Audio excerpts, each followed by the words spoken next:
Assalamualaikum dan salam kedah sejahtera. Bersama saya Ajmal Ali dalam Buletin Kedah Sejahtera. Pentadbiran Tanah Negeri Kedah PTG menyasarkan kutipan hasil sebanyak RM554 juta bagi tahun 2026 melepasi prestasi kutipan tahun lalu yang merekodkan RM445 juta. Pengarah Tanah dan Galian Negeri Kedah, Datuk Ahmad Aruf Darus berkata, bagi merealisasikan sasaran itu, pihaknya akan memberikan tumpuan kepada kutipan tunggakan cukai tanah yang kini mencecah jumlah tunggakan sebanyak RM103.92 juta. Jelasnya, PTG akan mencadangkan pada kerajaan negeri untuk meneruskan cadangan pemberian insentif pada semua pembayar cukai iaitu pengecualian denda lewat bagi mereka yang menjelaskan keseluruhan tunggakan. Jelasnya, usaha itu mampu menggalakkan pembayar cukai menjelaskan keseluruhan tunggakan sekaligus akan mengurangkan jumlah akaun belum terima.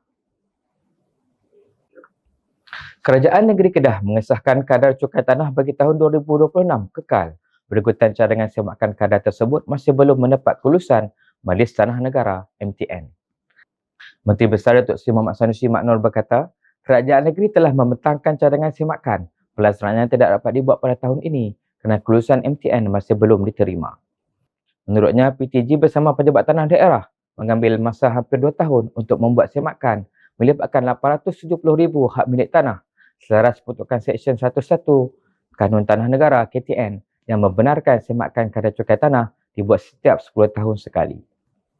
Tambah beliau, sekiranya diluluskan kelak, semakan kadar cukai tanah hanya boleh dilaksanakan pada tahun 2027, manakala bagi tahun ini, pemilik tanah perlu membayar cukai mengikut kadar sedia ada.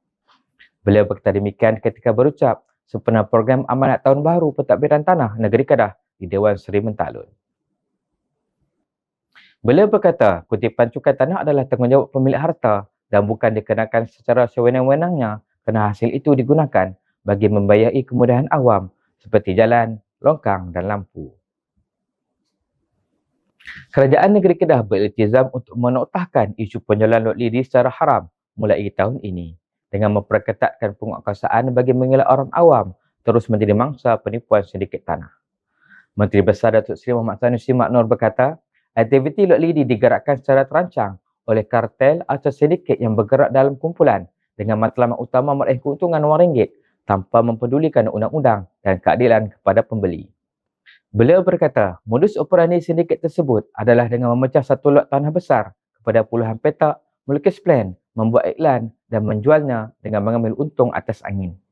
Beliau menegaskan isu lot lidi bukan sekadar isu teknikal, sebaliknya membabitkan keadilan perundangan dan faraid yang akhirnya menjadi mangsa kepada pembeli dan pejabat tanah akan dijadikan sasaran kemarahan.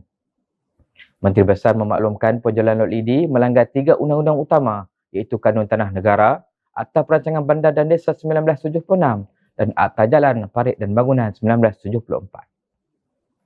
Kerajaan Negeri Kedah menyasarkan pelaksanaan penuh sistem e-tanah menjelang tahun 2027 sebagai langkah mempercepatkan urusan pentadbiran tanah serta meningkatkan kecekapan penyampaian perkhidmatan kepada rakyat.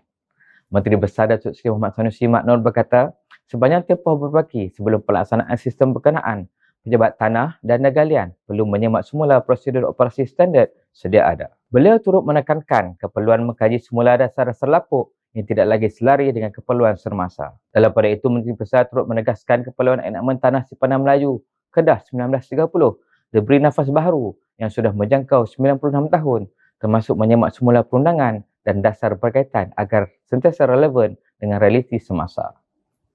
Menyentuh soal integriti, beliau mengingatkan pegawai pentadbiran tanah agar tidak terjebak dengan godaan rasuah dan penyelewengan yang boleh memusnahkan reputasi seumur hidup. Kerajaan Negeri Kedah memberi amaran kepada mana-mana pihak supaya tidak sewenang-wenangnya melanggar syarat tanah atau menceroboh tanah kerajaan kerana tindakan tegas akan diambil termasuk dilucutkan hak mengikut peruntukan undang-undang. Menteri Besar Datuk Seri Mohamad Sanusi Mak Nur berkata, mana-mana pelanggaran syarat tanah boleh dikenakan tindakan di bawah Seksyen 127 hingga Seksyen 129 Kanun Tanah Negara KTN. Menurutnya, kerajaan tidak harus dipersalahkan sekiranya penguatkuasaan tersebut dilaksanakan. Menurutnya, kegagalan mematuhi syarat atau kategori tanah bukan sahaja menyalahi undang-undang, malah menyebabkan kerugian hasil kepada kerajaan negeri apabila cukai dibayar tidak selari dengan penggunaan sebenar tanah. Sehubungan itu boleh menggesa kerjasama lebih erat antara PTG dan agensi berkaitan, khususnya Jabatan Perhutanan, selain mengkaji semula dasar pengiktirafan usaha awal tanah kerajaan. Beliau turut memaklumkan pencerobohan kawasan pesisir pantai dan tebing sungai, khususnya di laluan dari Kota Kuala Muda, Tanjung Jaga hingga Kuala Sanglang, turut didakwa semakin berleluasa dan membimbangkan. Kedah mencipta sejarah dalam industri pelancongan apabila Koperasi Karah Masjid Zahir Kedah Berhad, KOMAS, dinobatkan sebagai destinasi pelancongan silent tourism yang pertama dalam negara.